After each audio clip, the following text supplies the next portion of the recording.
This is a CW Spiral, a podcast run by two Barchies and a Bughead. We're your hosts, Sabrina Reed, Michael Patterson, and Reed Gaudens, bringing you history about the network, the latest news, and in-depth spoiler-filled discussions of some of our favorite shows on the CW. And we are back from hiatus once again, and very excited to be getting into Riverdale stuff. But first, we have to give you guys some news, starting with some very disappointing news.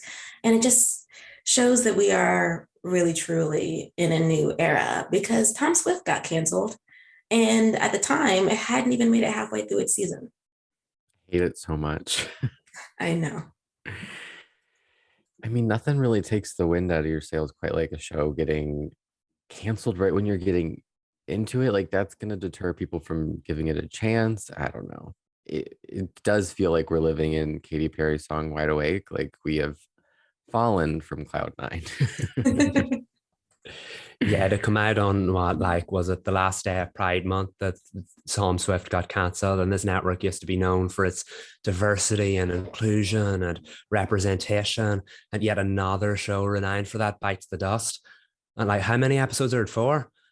It never stood a chance. And Arena in the summer didn't work in its favor. I don't know, but there was so much working against it, and it's just sad it's gone the predictable ride after all.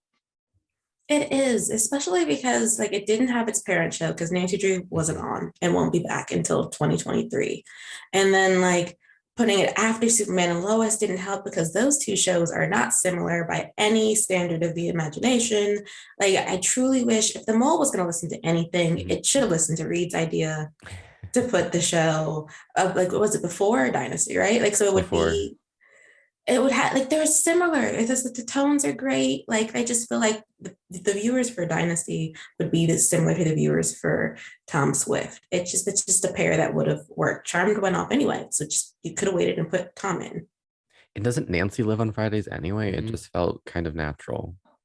But yeah, I don't want to go easy on them with this one. I don't want to give them the benefit of the doubt just with everything that's going on, just because this show, I would argue, is one of the most important on the network. Maybe not by money wise or anything, but just its storytelling and its representation. And of course, we don't have to renew shows because of those reasons, but it just feels like they never, as you said, gave this show a chance to really thrive and to show what it can do. It's just getting started. And it feels very unfair. So the other shows at least got to finish their season. And then you had the discussion about how is it going to be doing on streaming? And Tom's not going to really get that. I mean, yes, the episodes are streaming on CWTV.com and the CW app. And they're still pushing that very heavily online. But when people oh, Tom Swift, and someone's oh, I got canceled. Oh, well, I'm not watching. You already shot them in the foot. The only thing that I guess I could say that I'm very hopeful for is that they are shopping the show. So hopefully it can land on, it's not landing on a network, that's for sure. Hopefully it goes to Paramount Plus. I'm going to manage my expectations for that one. Yeah. Unfortunately. But I mean, I hope it works out somehow. I do too. I don't know. I mean, I feel like at this point, everybody's doing a save campaign who likes a CW show. There are so many hashtags save this show. And right now floating around Twitter, and they all seem to be coming from the CW. Mm-hmm. That is just, how are we at this point? Yeah, where did that era come from? It's bleak, y'all. I don't know. I do not like this transitional period. I think the only good news that we've received, and it's not for Tom Swift, obviously, it's that All-American Homecoming went from HBO Max to Netflix. Though the reporting said that it never landed on HBO Max. And I'm pretty sure I saw all 13 of those episodes on the day it was supposed to land on HBO Max. But thankfully, it's on Netflix now with its parent show, and it's going to get that sweet, sweet Netflix bump. Mm-hmm. I feel like I misspoke though, because I do think All American Homecoming is one of the most important shows storytelling wise on the network. But I also do think this just proves how messy everything is with these these poor shows on this network. No one knows like if they're coming or going. Yeah, and on like I do love that for them that they're finally on Netflix, because the iconic Netflix bump is what helps a lot of these shows. And HBO Max is definitely on its way up, but like it doesn't have the reach that Netflix does. So yes, it's messy that they got there, but I'm finally glad that they did, because we did say before that it was kind of like separating twins. It didn't make sense to have a show so closely connected to its parent show not on the same streamer as it, especially when that streamer had a big impact in making All American such a success in the first place. So I hope it has the same kind of effect for Homecoming, because the right streaming service can have the right effect, and Netflix is usually the right streaming service for this kind of thing. So I hope it works out for them. I hope so too. I can't wait to see what these fall numbers look like once the new season premieres, because it should get a healthy bump in the live audience once once everyone makes it through season 1 on Netflix. Which, to continue talking about how messy the CW has been, Michael, I'm gonna turn it over to you, but like I will say this one thing about how everyone was like, Stargirl's not coming in the summer, and the CW was like, she is, but wait, there's a catch. Oh, I tell you, I'm buzzing about that. Everybody's like, the schedule doesn't make sense. I'm like, guys, it's okay. Stargirl's back in the summer by one measly day, but she's back in the summer. Yeah, so it's been a Stargirl week, so I'll lead with this. They dropped the season 3 trailer. It was a breath of fresh air. It still says coming soon, but now we know when that soon is. It will premiere on August 31st, which is a Wednesday. And Joel McHale is a series regular in it this season around. So you get to see how Starman and Stargirl interact, because he was always that recurring presence in the background that was dead, but turns out he's not dead after all. She's taken over. Now he comes back. How will that affect their dynamic? All of that plays into the trailer. It looks like it's going to be another fun, lighthearted season. And that's what Stargirl does best. So I feel like if we need anything from the CW, it's fun and lightheartedness. And Stargirl has that in spades. The season's subtitled Frenemies, because they start working with their enemies to fight an even greater evil. So it'll be fun, it'll be light, and it'll be the superhero show we need this year, because we're not getting any more until next year. But yeah, the trailer was fun, and that kind of paved the way nicely for the announcement of I say schedule. We had a schedule, but now we have dates. And it is the most strangest date. I have already led with the fact that we get Stargirl on Wednesdays at 8 p.m. starting from August 31st. But even though that's the summer, this is not a summer schedule, folks. It's a fall schedule. And we have to wait a long time for any other shows to join it. Because what do we have next? Family Law on Sunday, October 2nd. Let's talk about Family Law. Oh, God. It's the acquisition. Like what Reed said. Oh my goodness. Don't you love starting the fall with a show that's no one knows? I think it's amazing. I think it's just the stellar choice. It's the absolute best decision they could have made, was to lead the fall schedule with not one, but 2 acquisitions. There's not a single CW original landing for the fall and the front. It's Family Law and Coroner season 4. And I'm like, it's even more puzzling that after Sunday, October 2nd, we don't get anything else until Wednesday, October 5th. Like they usually start with a Monday, but we're not starting with a Monday until the 10th with All American. Why not start that week? No. Yeah, and especially we've talked about this before, but like kicking off your new Sunday night, bringing Sunday night back, resurrecting Sunday night with 2 acquisitions, one of which people probably haven't heard of, the other one which is very long in the tooth at this point. Yeah, this is not the same as the Supergirl Batwoman launch we had a few years ago for Sunday nights. I don't think this is going to resurrect Sunday nights in the way they're hoping it will. No, I don't think so at all. And the show that's coming on Wednesday, by the way, on October 5th, is Kung Fu season 3, which I have said this so many times in the group chat. I might have also put it in the my articles about Kung Fu season 3, because I'm so scared for it. It's a mid-season show landing in the fall, and the CW doesn't promo. And just like, if there's numbers come in terrible those first 2 weeks, it's the CW's fault. Like, please promote this show. And it's Supergirl will have already been on for about a month. Right, yeah. That doesn't make sense because they're not only are they kicking it off with the 10 p or the 9 p.m. slot, they're kicking it off after a show that's been on for a long time. I think Stargirl and Kung Fu is a really good way of bumping them together. Those two shows were renewed at the same time. They've kind of, even though they're completely different, they've kind of worked well together. They've been promoted the same way, similar audience, but why not start them at the same time? And this is coming from someone who wants Stargirl in the summer, but like, why not start them at the same time as like a double act? This is going to be some of the most action we get in the fall. And that's a weird thing to say because the CW is known for its action, but those are probably going to be the two most action-packed shows in the fall. Why not start them at the same time? Because if we don't have a lot of it, at least we can enjoy them together. But like, Stargirl will be pretty long into its run by the time Kung Fu shows up, and that won't bode well for a season premiere coming in the later slot. Well, I think then that because we're not getting superhero shows, they're going to front load action dramas as much as they can. So we're getting on Thursday the Walker universe expanding. I say that with so much joy. We're so excited for Walker Thursdays.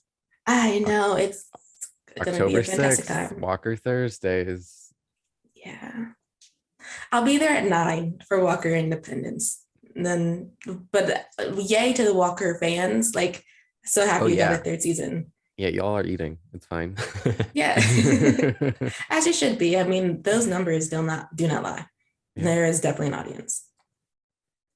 And then, like you said, Reed, on Monday, we get All American Mondays back on October 10th, which I'm excited for that. I am excited for that.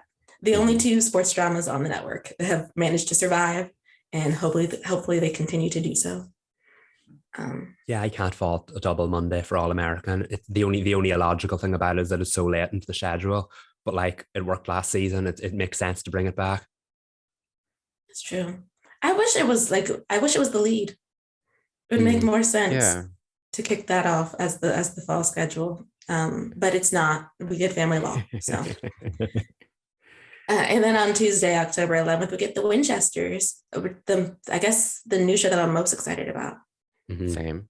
Yeah, definitely. You know how much I was excited for Gotham Knights, but nope, the Winchesters is taking that slot. Yes, and on paper, pairing it with a show like Professionals, which is the 9 p.m. slot, does make sense. But again, you have the acquisition problem. Will they go together? We'll say. But I do think that if the CW is hoping for success, it was wise to pair the Winchesters in the iconic Tuesday night slot. It's usually reserved for superhero shows. Personally, I would have liked to have seen Stargirl hold that, but it makes sense for them to promote their biggest, arguably maybe bestest new show in the iconic Tuesday 8 p.m. slot. Fingers crossed it works out for it, because that looks like a hoot. I think it will. I think because it's in the 8 p.m. slot. So that's like the best thing about it. Like, they didn't put Professionals first, which they could have. And that was the best decision not to do that. Yeah, no, we don't need that. I mean, I wouldn't have put it past them this season with all their acquisitions, but no, that wouldn't have made sense. I'm glad we have Winchesters early. And our last piece of news is that Kaci Walfall is going to be back on our screens, not as a superhero though, because unfortunately Naomi did suffer the CW axe, but she will be on Queen Sugar's final season, which is an Ava DuVernay project anyway, so they'll be paired up again. And there has not been any news about what her role is going to be, but personally, I'm just excited that she is going to be in this iconic show. I love Queen Sugar. Yeah, I'm glad for her as well, because that was such, like, this time last year, The World at Your Feet, new superhero show on CW that was related to a DC character. And like, who would have known the year that awaited all them DC shows or CW shows?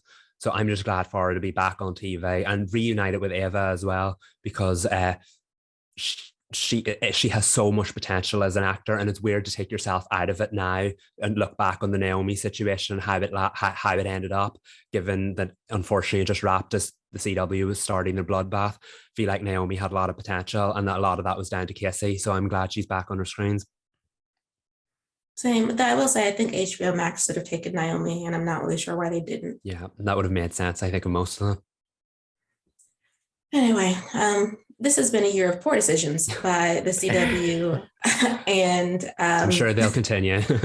well, yeah, they will, because now we're going into the Riverdale catch up, and Mhm. I have to say, season 6 is not it. We're going to start with listener requests first in terms of like what we're going to be talking about in this catch up. Starting, it's. I'm so sorry, y'all. It's heavy loaded with Barchie at first. I We got mean, this. we do have this, but it's so. Barchie's origin asked us to talk about the final scene in episode 17, which is the Barchie love confession. And I have to say, I screamed. It's been a long time coming.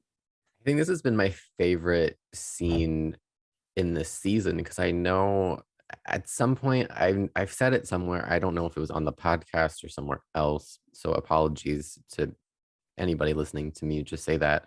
I've said that I wanted more like human character moments, and this season wasn't really providing those. And this felt like what I'd been missing from the show for far too long.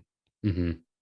Yeah, and shockingly, it may have been my favorite scene from the season. And you know how I feel about Barchie, but that really highlights how it's strong in comparison to everything else the season is doing completely from like a standard point of view.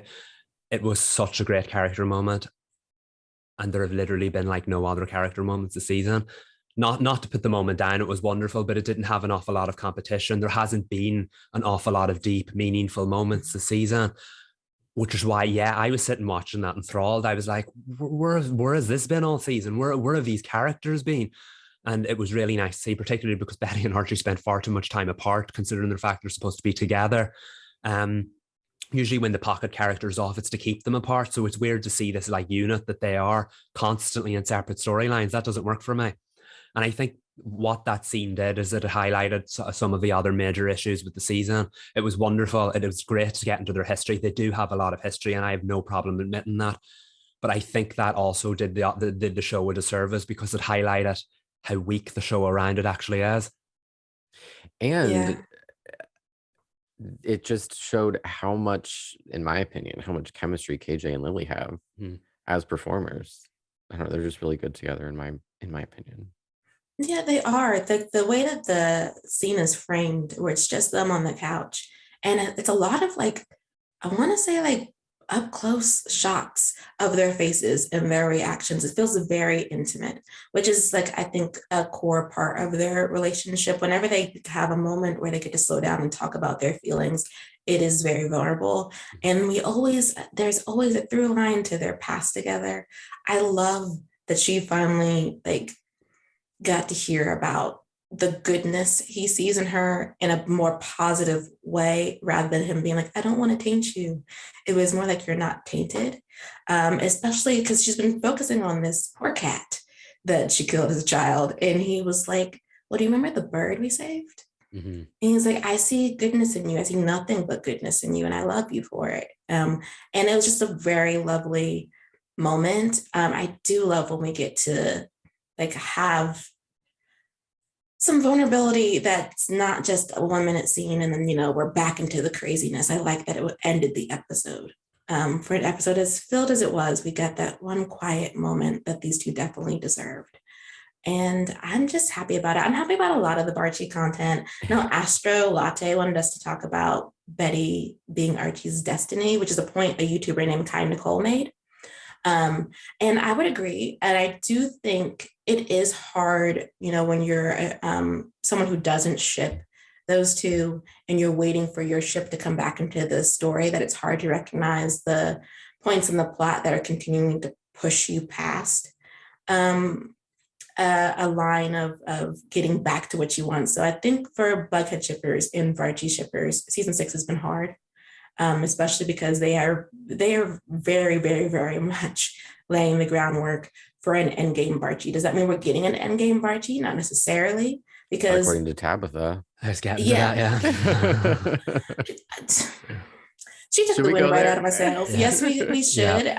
I was irritated, and I was irritated because what she said is true, because if you go with comics canon, that's accurate. But like, it was not necessary, especially after Veronica already saw that Betty is Archie's heaven, like their life together and a family together, including his dog Vegas, is what he considers to be the sweet hereafter. And for her to sit there and be like, oh, after Tabitha gives that revelation, I was like, girl, please, why do they keep doing this to you? We're reaching pathetic levels, and I don't like it. Yeah. Remember in season 2, when was it the first time they started using the term endgame? And Jughead was something like, a Varchie kiss right here in the present could prevent a future Bughead from imploding. And everyone was like, why are they using these terms in such like a meta, outlandish kind of way? And now here we are, forced 5 seasons later, and they're still talking about who's endgame. Not only does it show how like crazy the show's gotten, but like, it feels like they've been having this conversation in like ways trying to be clever so many times now. And this is the most clever of them all, in that we literally have someone who can see the future, and we have like Varchie versus Barchie 50-50. It could go either way. Roberta, we know it can go either way. We don't need you to tell us. I don't know. Everything you said about the Barchie moment, it highlighted Destiny, all of that. I was 90% agreeing with you. And then the other 10% was like, but literally they undercut all of it by having Tabitha say in the last minutes of the last episode, but actually it could go the other way. It just feels like it's so obvious. Like, we're leading up to the final 3 episodes of the season. So they're like throwing in romantic drama where it doesn't necessarily belong. Like, I don't know. It just feels like they did all this work. And I know there are people that ship the other couples that are still like holding out hope, but at this far in the series, it's like, what are we still? I think Sabrina said best. Why are we still doing this to Veronica? Why hasn't she moved on? And it just, to me, it didn't seem relevant to her character to still be pining after Archie out of nowhere. And I know she's sort of like in this weird like rut, having just like ended things with Reggie and everything that she's gone through this season. So she's kind of like, what am I doing with my life? And I hope that they don't pursue her trying to backslide with Archie and potentially destroying her friendship with Betty as a means of her to get out of this rut, because I don't think that's productive for her character. It's not. And like, just to put like I wouldn't even say it's a Barchie to that. It's like a just analysis thing. So when we fall back into the I miss Archie hole, and she's watching Betty and Archie dance, and there's a song playing by Sabrina Claudio. And the lyrics of the song are about being in love with the perfect version of somebody, knowing that your relationship with them is actually toxic. And that's one of the lyrics that plays over Betty and Archie. Like, yeah, you can interpret it as those two seeing perfect in each other, and they're not perfect. But because it's from Veronica's perspective, the song actually shows that she is putting too much, she's projecting on Archie because she's lonely. And so I'm just like, can we please get her to that point? Because the one thing that Tabitha didn't know is what Archie's heaven is. So she's giving her this news about like, I saw in almost the same amount of futures you with Archie. And I'm just like, please stop leading her down this road, because it's not the road she needs to go. That information?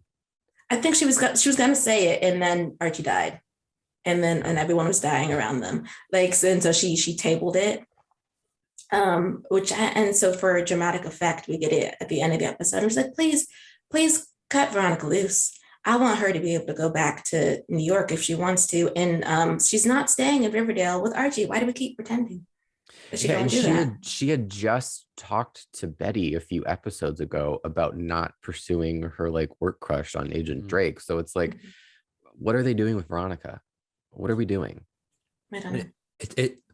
It's really bothersome, because when she did the whole Black Widow, I say she did, she's still doing it, the whole Black Widow thing this season.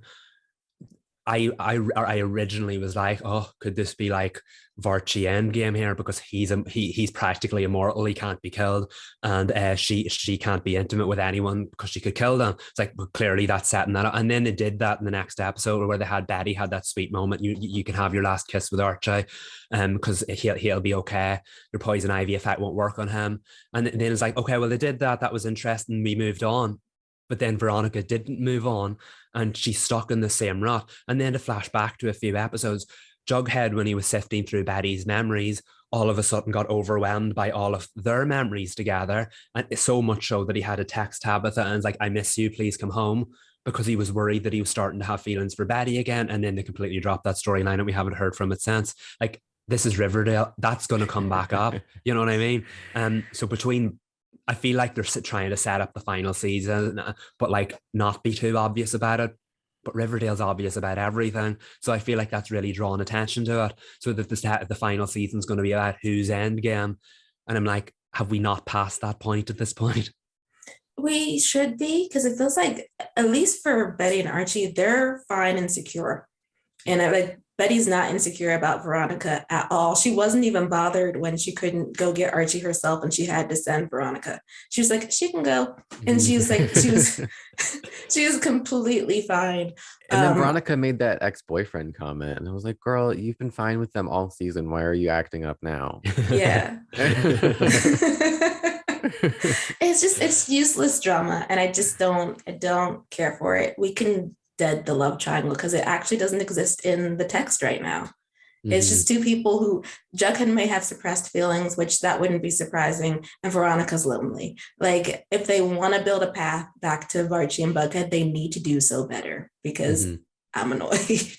I think my favorite thing they did with Veronica in this last few batch of episodes was when Tony asked her to plan the wedding and she sort of had an identity crisis and then she had that musical meltdown. I thought that was amazing, and as always, Camila killed it. Like, I just love that scene. Like, no one, when she was like singing at people and like having that full breakdown and people's faces were just like, what is she doing? I thought that was incredible. I loved it. It was an amazing musical performance. I think between her and Lily, the musical performances in the episodes that we caught up on were fantastic. I do love that she was like, she's toasting everybody, and then she's like, toast to the singles, and I was like, oh, here we go. Yeah. It snowballed and got more like, wait a minute, what's going on here with every lyric? Yes, I loved it so much. But moving away from the love triangle, one more listener request was from E is Fabulous, which is a two-parter. She'd like us to talk about Sabrina's real goal, which was to get in some time with Jughead, but use Nick Scratch's excuse, which I don't think that's what happened. And also, why does Cheryl have no problem living among the dead? Cheryl doesn't have many issues with anything. She will do whatever, no matter the consequence. I mean, she had that doll in her house, Jason's dead body. Like, she doesn't care. No, I actually liked it. I was like, of course, given the opportunity, she would like, but it did show growth because she didn't just bring back Jason, she brought back his family. Yeah. Because she wants him to be happy too. So it's like if you think about Riverdale season 1, Cheryl, it would just been Jason and Polly could have just stayed in the Sweet Hereafter. But she brought everybody because it's a big Blossom family now. Who was the child? That's Dagwood. Who? Dagwood. Dagwood died. Oh, I didn't know that. Yeah, they mentioned it. There's like she's like, yeah, Dagwood. Then when they listed everybody, she said that Dagwood died. But it's like one line. And so when this child comes back, you're like, oh yeah, that's Dagwood. I forgot he was dead. Wait, he died? Yes, because he's older than what is the young one's name? His sister. I don't remember her name. Dagwood and Juniper and Dagwood, yeah. Okay, yeah, he's older than Juniper. I don't know about how many minutes, but he is. Yeah, where is Juniper? Not important, but I don't know. Actually, I mean, I know it's not important, but they shuffle these children back and forth. She might have been with Alice briefly. Because they pick and choose when Alice is safe to have these kids. And yeah. And then didn't Daddy take them off her for a while? And then next episode, totally besties again. No, I feel like this is going to come back to bite Cheryl. First of all, it always does in Riverdale. And second of all, she's brought back people who have been dead for years and they were very specific in saying that could have a negative side effect. And Cheryl just can't be happy. So I've dark days ahead for Cheryl once again. I know. And Heather was like, you did what now? And she's like, I had to try. It's not just one person, Cheryl. How many people did you bring back?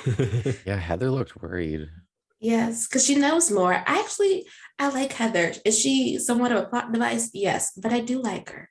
I liked her more than the most recent episode. I will say that because I know I was telling you guys like I don't understand what she's up to in these episodes anymore, but I really liked her. She at least Yeah. is explaining some things. Yeah, And without a doubt. That's basically what she's relied on for.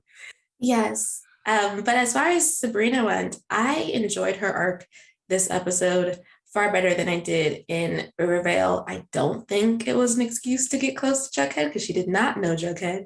But I do think it was an opportunity for comics fans to get a little excited because those two are friends in the comics. I don't think they have a romantic relationship in the Jughead or Sabrina comics, but they are close. And so for them to be able to interact, even though it really wasn't Jughead in that one sequence, was fun. And I know I said to y'all that I was upset as a Nick and Sabrina shipper that they did this on this show, but I actually thought it was kind of sweet once I watched it in context rather than reading the tweets from online. I do think, though, that if you haven't watched Chilling Adventures of Sabrina, you're probably lost in the sauce. Like, who is this man? And why does it matter that he's back? Yeah, I didn't know where things ended with Chilling Adventures of Sabrina because I did not finish it. But, like I knew some things from just like writing about it. I knew sort of how it ended, but like I didn't really get like why that was important for her to bring him back in Jughead. And I just thought it was funny that they've used Jughead twice to be a different character this season, at least that I can think of. It made me laugh. It wasn't a nice bit of closure, but I haven't finished Sabrina yet either. So I can say, yeah, it would definitely be weird watching it without that kind of context of knowing who these people are. I'm sure everyone knows who Sabrina is, but it still relied heavily on having seen that show to understand this story. It worked well as a plot device because since Jughead wouldn't come back, they needed an excuse to keep his body alive for longer. So filling it with Nick made sense. But yeah, maybe you would have needed more context. But the scenes were lovely, and I have to say, Kieran did a great job. Um, I love seeing Sabrina, and I was very let down by the first appearance. So it was really nice to see her have like a proper official role. They couldn't have done this without her. And that's basically all you want from Sabrina, walking in at the last minute and saving the day, and she pulled it off. Yes, she was so nonchalant too. She was like, it took me a while, but I'm here. Also, I don't know what you guys are doing, but we're gonna do a little dance. We're gonna sign our names. We're gonna do a little chanting. I'm gonna call my pal Sharon, or is it Karan? I don't know how to pronounce it. By the way, that was so. I love this episode, Sabrina's episode, because it was hilariously bad in a good way. Yeah. In terms of like everything that they did, I love when like not seaman, the river guard, the guy who guards the river Styx. I can't pronounce his name. Sharon, something. When he creeps through the door and like Lily's giving great face because she's like,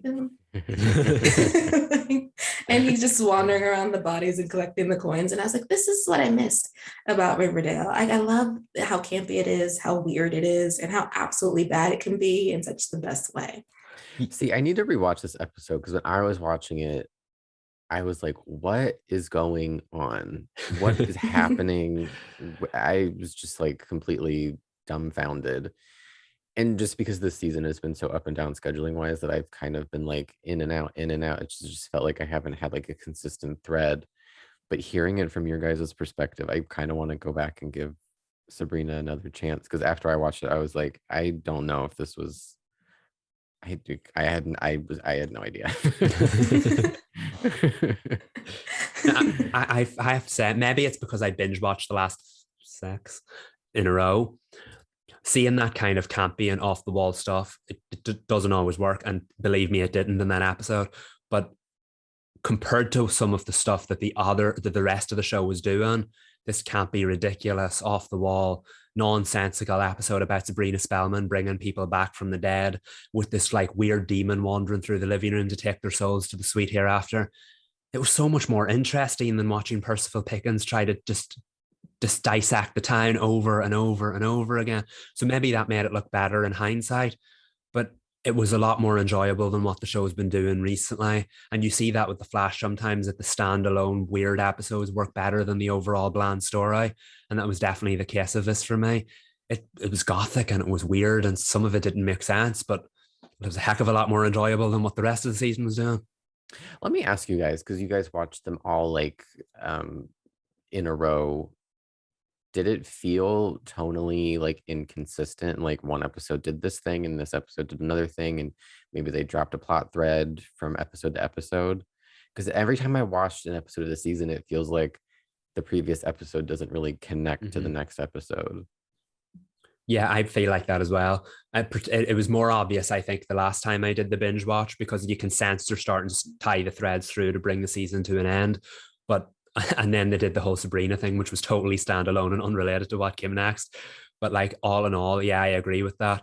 Like, yes, Percival's always at the center of it, but there's always a different story. There was the one about Tabitha traveling back in time, which was completely different to all the stuff that Archie's been doing with the Union storylines.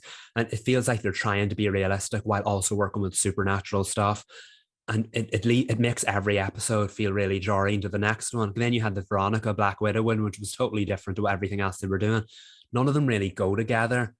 And they're starting to do so better as the season gets on, but that doesn't make the storylines good. That might be mean to say, but that's how I feel.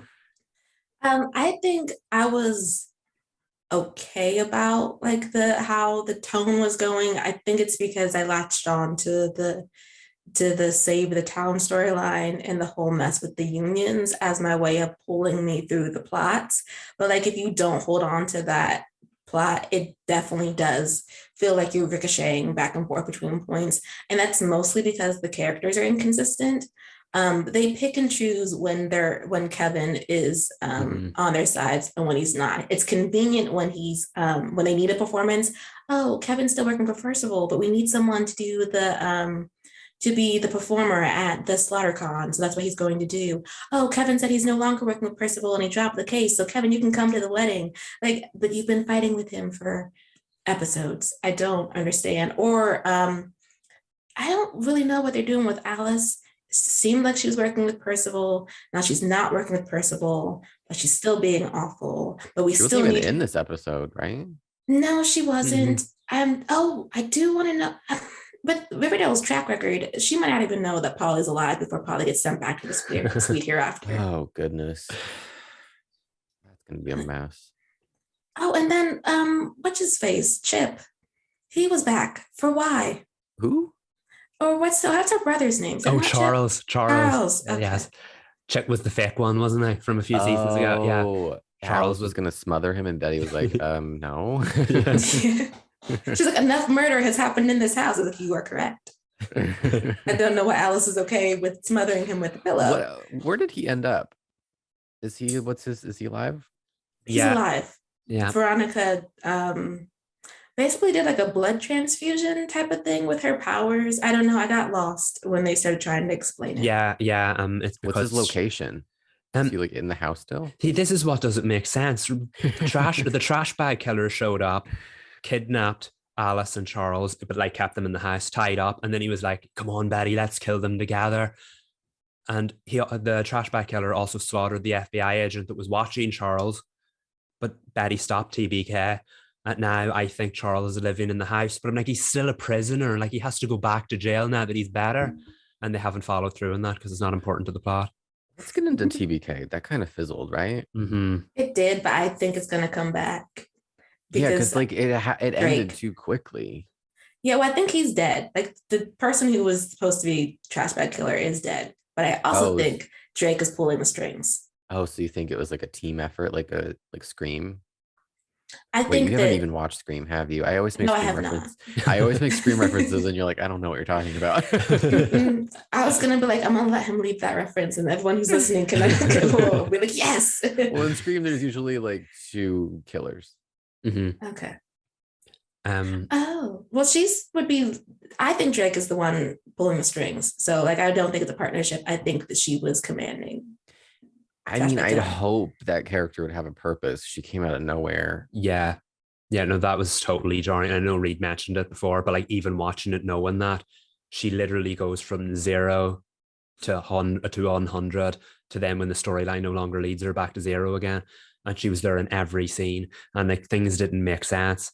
Why was Betty spilling the tea about how Alice murdered someone decades ago and buried them under the floorboards to another FBI agent who she'd never interacted with before? Mind control. That would make so much more sense. It would. Why did she suddenly know all about Veronica's condition? And is she a doctor as well, telling Veronica what was wrong with her? Why was she at Tony's bachelorette party when she never interacted with this woman before? Drake was literally everywhere. And then she admitted she had feelings for Betty. Betty was like, maybe I have feelings for you. Veronica got in the middle of it and sorted it out. She was like, see you tomorrow, Drake. And then the next episode, Betty spilling her soul to a different FBI agent, and Drake's nowhere to be seen. What was the point in that storyline? But she leaves with when TBK dies. I think they do. I will say this is the only, I mean, I'm very conspiracy theory about this. I just truly feel like it's interesting that Drake leaves town the same after TBK is killed. And there's no one cares that she's gone. I was like, so you're a plot device. He will come back, most likely in season 7. No. Yes. I can't. Spiritually, I cannot handle any of the storylines from the season carrying over into season 7. We need to wrap up Percival. We need to wrap up TBK and do something different for season 7. Yeah, and drop superpowers altogether. And like Jughead, wake up. I just the TBK thing's been a major letdown, and I know we mentioned, was it on our live episode, I think, why was that the story that needed spill over into the next season? I get the pandemic season, obviously a lot of storylines had to be carried over, but when season 5 wrapped, they decided not to wrap everything up and to let stories spill into the next season. Why was TBK one of them, when they're literally picking and choosing when he shows up, when Betty's worried about them? One episode she's like, I have to get out of town to protect everyone. The next episode she suddenly ventures back into Archie's house at the end of the episode, was like, I lost him on the highway. And I'm like, well, yeah, he'd follow you back to Riverdale, clearly. So like, why are they picking and choosing when to start this, when to stop this? And there was such an emphasis on who he was. And then there was that episode a few months ago where he fought Archie in the attic of their house, fell out the window without his mask, and Archie was like, clearly he was that builder, and it was like, was that it? And then that was boring. Yeah, exactly. And then Betty shot him this week, didn't unmask him. So was he the builder? Was he not the builder? Why we placed such an emphasis on who he was, and then that didn't matter to the story. So I think the only way this can work is if Drake was secretly the one pulling the strings all along, because they need to put an emphasis on who this person was, because they didn't at the end, and that was such a letdown. Yeah, but one more plot hole that I want to bring up before we leave Riverdale. There was one episode where at the end Betty like saw her own aura in the mirror. So she was like, and I wasn't sure, like looking back, if that was meant to like be like a cliffhanger, like something that we should be like looking to moving forward, or if it was just something that wrapped up her story in that particular episode, because I know she had seen it in Dagwood or something. So I'm just like, and she hasn't been like seeing any auras. Like her headaches have gone away, or like she just hasn't talked about them. She was wearing her glasses in the Pretty Little Liars graveyard scene at the beginning of Sabrina's episode. But I wanted to bring up her seeing her aura in the mirror, because like they never really returned to that, or maybe that was just the beginning of her unpacking her own like fear of herself that she talked about with Archie. I don't know. I wanted to bring that up because I was reading recaps this morning and I was like, wait a minute, rewind. I think it was a part of the Betty sees darkness in herself storyline, and therefore sees herself as a threat to other people because of it. I don't think it was handled that well. It was too subtle, I think, for me. Yeah. Not that I needed to be spoon-fed, but it was just like they didn't really do anything else with that overtly. Yeah, I feel like they were trying. Exactly. I feel like they were trying to be thematic with that. And Riverdale doesn't do thematic. Riverdale does big, bold, like storylines, like it batters us over the head with this kind of stuff. And yeah, she's seen a lot of people as threats who aren't yet threats. And I think that's what it wants us to work towards. I don't know, the fact that she saw Alice as a threat when she got angry, didn't she? And then the next episode they were besties again. So I don't know. I feel like they want us to believe that it can come and go, but I don't know if I think now that she's unpacked her own stuff, she may not see that again. And I don't know if that's an acceptable ending to that story, because I think they just wanted her to accept herself as she is, and that's fine. But why would she see herself as a threat to people she loves? Because I think she's always seen herself as a threat to people she Mm-hmm. loves. I mean, like that, which I wanted her to get past that. I think we're getting there. I think it's a character arc that's been around for too long. Mm-hmm. Like, just please let Yeah. Betty stop thinking this about herself so we can get to other storylines that Lily can act and do well in. Because I think we need to drop it. Yeah, there's just a lot of work to be done in these last 3 episodes that I'm like, come on, we can do it. Land this plane and we can move on to the final season and do something else. Yeah, I think they will because of the Riverdale stuff, which my favorite part was the Jughead in the bunker. If we're getting past Barchie stuff, it's that, because I think that was the best way to have the two. I think it's the Mm-hmm. veil is thin in the bunker, so he's actually interacting with both Riverdale and his own world. Hence why we see Riverdale's Jughead, who I assume will be in the next episode. I have not watched the promo, but as we're getting down to the wire, hopefully a lot of this starts to make at least Riverdale sense, if not complete sense. Fingers crossed. We can hope and pray. Okay, moving on to what else that we've been watching. We have our Tom Swift catch up. It's a mini one compared to Riverdale, but again, it's one of my favorite shows on the CW, and a lot has happened for Tom. Well, we have 2 episodes to cover, but I will say just the most recent episode, he seems to have gotten better about interacting with his Mm-hmm. team, and I wonder if it's because his mom let him in on the Tubman group situation. And so now everybody knows about what's going on with his dad. Mm-hmm. And I think we did mention, wasn't it, at the end of the 5th episode, that there were character issues there. And maybe now looking back, that was intentional to set up those 2 episodes, because that was definitely a journey for him. And he got there. Those episodes did the most, I tell you. We thought watching Superman and Lois and Tom Swift back to back was intense. Watching Tom Swift and Tom Swift back to back is very intense. Right? Because they had that whole what Alice in Borderlands, Squid Game, Saw situation going on, it was wild that it was Lorraine the entire time. Yeah. I didn't see the twist coming. I know, we said Lorraine was such an interesting character, and maybe it's just because I know the actress from Supergirl, where she played more of a colonel military role, but I definitely got those like elements from Lorraine as well, and that she was very composed and wanted her son to be the best that he can be, and she was written as an obstacle on many occasions. But even with all of that, I did not see that twist coming. I was like, what? When she revealed herself. There were so many moments in these last 2 episodes that had me shaken. In the most recent one, I don't remember his name, but it's the politician guy that Zenzi kind of likes. Esco. Let's go. Yeah. Mhm. When that, I don't know anybody's name. There was that new character that came in. Quinn. Yeah, no. It's not Quinn? He's It was new. Well, they're new, sorry. the woman that came in to replace like Claire or something, who Oh, was I like don't know her name. intense. Oh, yeah. Yeah. And there was that scene with the car and the person Mhm. in the trunk. I was like, I wasn't expecting that to happen. And she filmed it all. Yeah. He didn't, I don't understand why Esco didn't expect that though. Like, sir, you have a whole knife and you don't think she's recording you right now He didn't behind even you? like turn around and like see that, right? No, He didn't.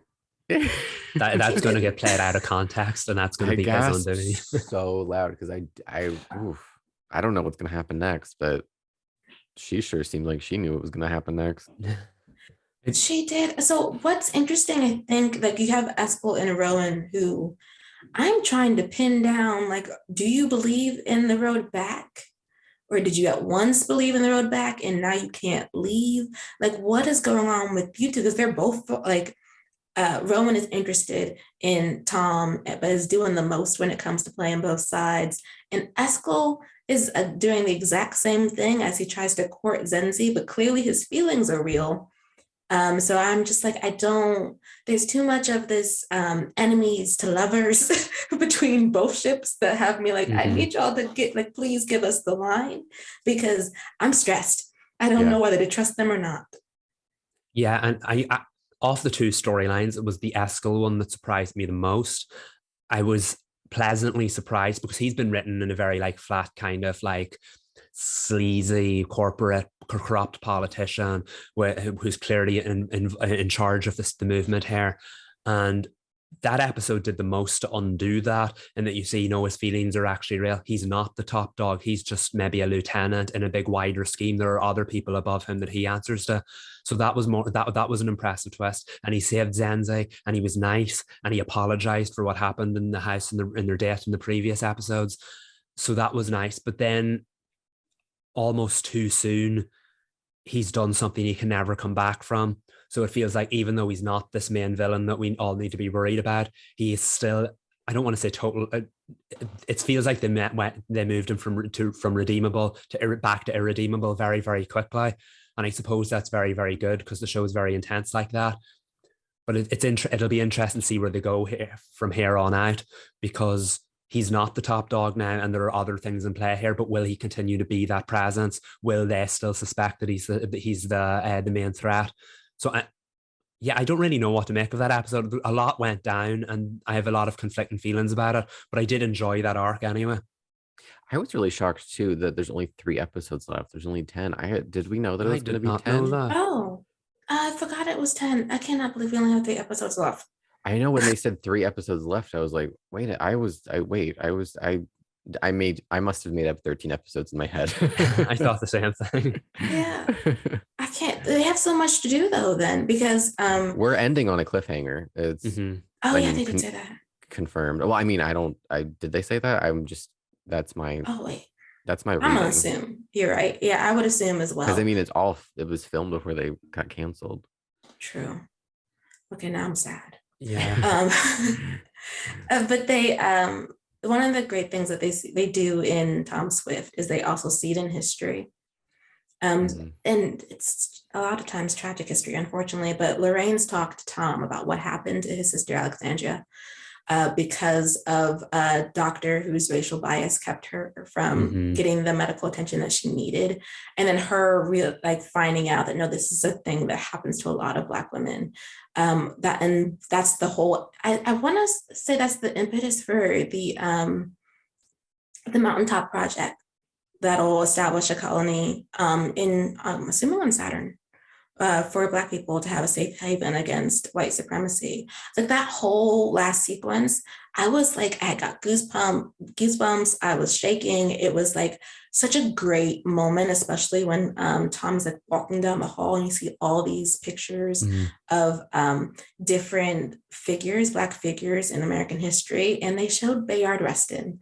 And I was like, yes, give that man his due. They've been doing it a lot more now. In fact, I think it's Netflix that's going to be doing a series starring Coleman Domingo as Bayard Rustin, which, by the way, he was like for those who don't know who are listening, he worked very closely with Martin Luther King Jr. During the Civil Rights Movement. He was very impactful in his position, but he was also gay. So he was not given his due. I believe they wanted him not to be so much in the forefront, and Martin wouldn't have it, and neither would Coretta, because we're trying to liberate everybody. Everybody means everybody. So I don't know. I really like that choice. I know I love this show. I love this show so much. Something I forgot to say at the top, and this doesn't have to do with the content of the series, but I wanted to mention it. Justice for Ashley Murray. It just feels like once again she got the short end of the stick from this network. That's all in the sentence, in the sentiment. I love her, and it's a bummer that she got canceled again on this network. It is, and she's killing it every episode. Yep, she has. When I started the second most recent episode, it was the first one I watched as the news came out, and the episode opened with her, and that was the first thing I thought of. I was like, oh, not again, because they did it to Lucy Hale. Now they're doing it to Ashley Murray. Oh, justice for her. I know, this is why I want them to be able to pick up the show. Like, it's very important, of course, but also I want Ashley to thrive on a show that clearly enjoys letting her flourish. Like, she's so many weighty storylines. Yeah, and I think the show can really benefit from not being on a network. They can really not just push the envelope, as I like to say, they can open it a little bit. Yes, they can. I think, There's just so much work they're doing on Tom Swift for all of the characters. I do think sometimes, obviously, in a first season, some of the ways that we get to certain plot points don't really get the due that they deserve, just because there's 10 episodes. But like Lena and Lorraine's argument was really good, and then he says, "I call you out, Lorraine, but I know you're really my mom." I was like, that wasn't earned, but I appreciate I appreciate the moment between the two of them. And what was I going to say? Oh, one of my favorite moments, by the way, is, well, two, when we get all this backstory about Isaac and how he came in to work for the family. And when he comes, like when Barton and Lorraine are going off to church, and they're like, yeah, Tom said he was going to be working on something. Tom is not working. Oh my gosh.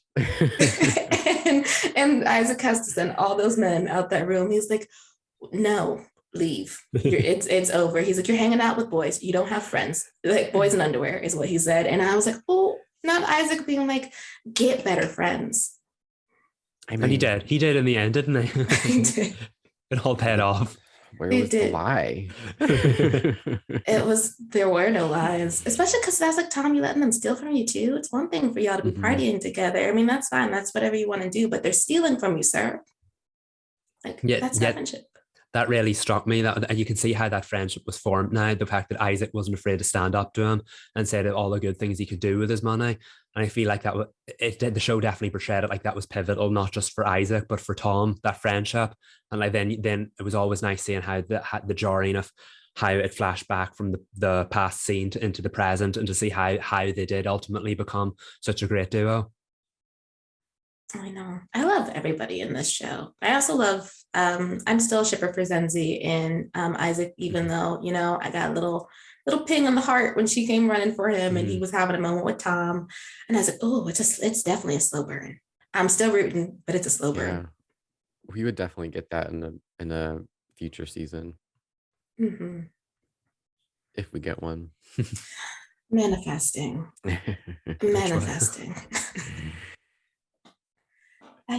Reed, do you still want to go into your Dynasty talk? Let's do some Dynasty, guys, because I think I have 2 episodes to talk about, but the most recent episode, I'm not sure if it's 2 episodes. I don't know. But the most recent episode, Blake and Ben go to court. And if there's one thing this show does well, it's go to court. It's so ridiculous and fun, and I don't want to get into the intricacies of the court case because I don't know if I could explain it. I don't know the law, but it was so juicy and really good. And of course Fallon helps. She always has like this moral conflict with her father, right? Like, she knows that he's done bad things, and she learns about more horrible things that he's done that she didn't know about. And it's some of the funniest stuff that Liz and Grant got to do, I think, of the whole series in this actual episode. It was just really funny. But she always comes out on the other side of these moral dilemmas with like helping her dad. And it's something that I really need to think about, because it says a lot about her character that she would help her dad through these things. But she values the truth more than anything, and she saw the truth, and it was about more than helping her dad. It was about protecting their dynasty and image, and being like, no, that's not what happened. I was there, listen to me. But oh my god, the whole episode, Liz was on fire. I sent you guys the clip of her getting on the stand, the greatest 5 seconds of the entire series. But also Charisma Carpenter was in the episode, and she was amazing. Didn't have a huge role, but she walked into that courtroom like an icon, the icon that she is. It was so good. I don't know. I love the show so much, guys. And there's something to be said about a show that you can turn on, and no matter what it does, you know that you can unplug your brain and it's gonna deliver no matter what happens, no matter if you like the characters or what the story is. Like, you can be invested and you can just enjoy 45 minutes.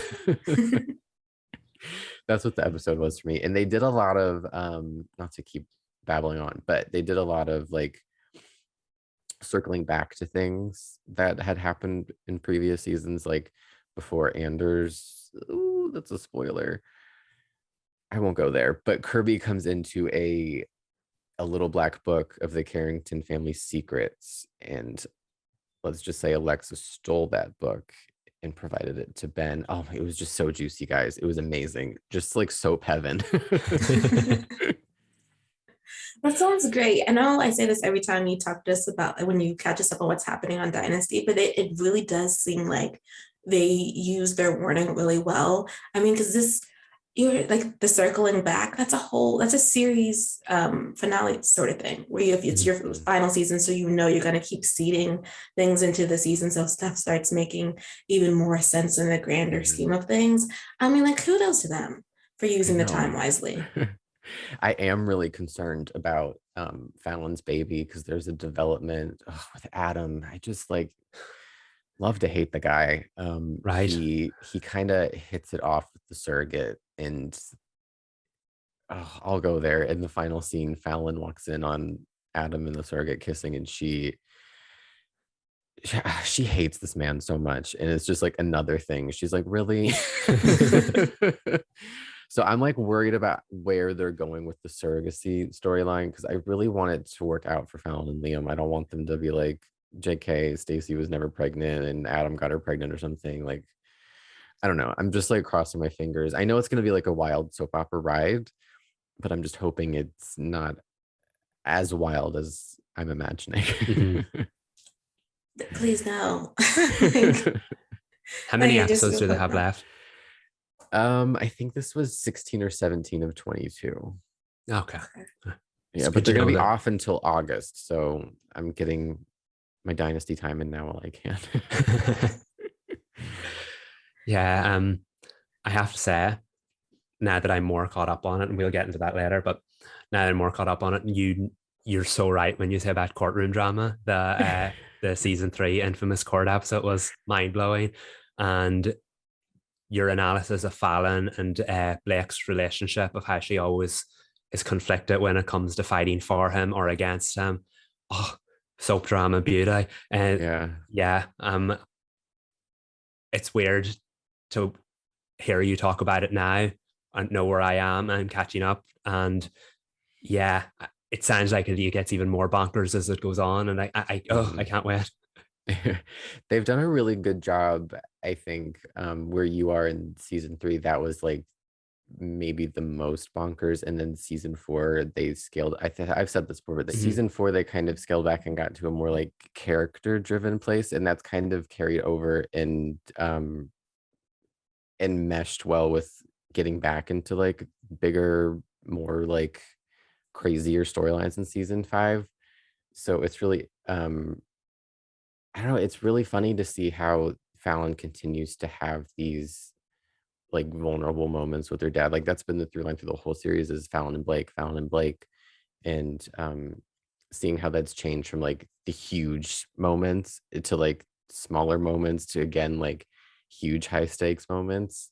But yeah, it's a really great part of what is now the final season. And it'll be great to see where it ends up, like where they land in their relationship, and where Blake ends up, because he's done a lot of bad things.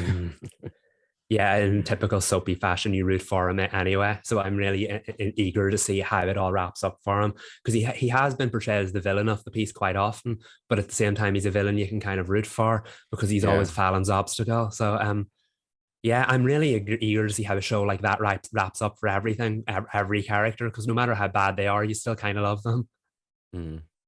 Shall we roast? I guess I'd say to the listeners, I've slandered the mole too many times.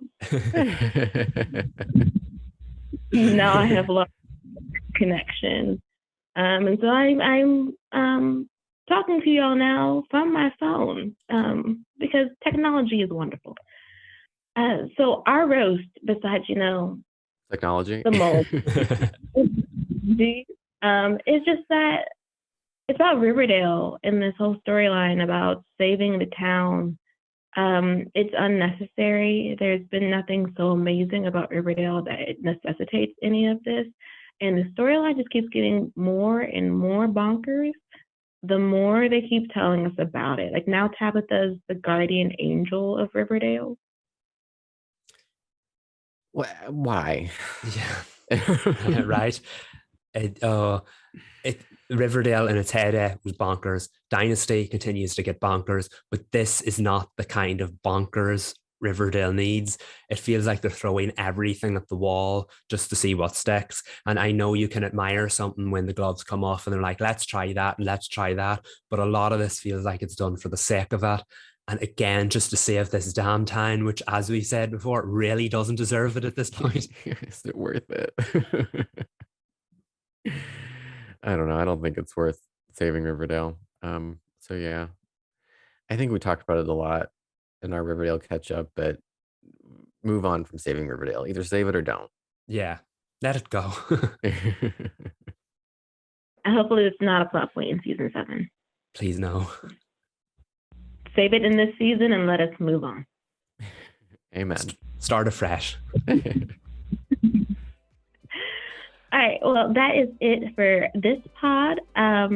The one piece of, well, we've talked about a lot of good news, but we're going to start our Nancy Drew journey in the next pod. So very excited about that. So excited. Get ready, guys. Can't wait. Yeah. Okay. Well, until next week, you guys, we are the CW Spiral. I'm Sabrina. I'm Michael. And I'm Reed. Bye, y'all.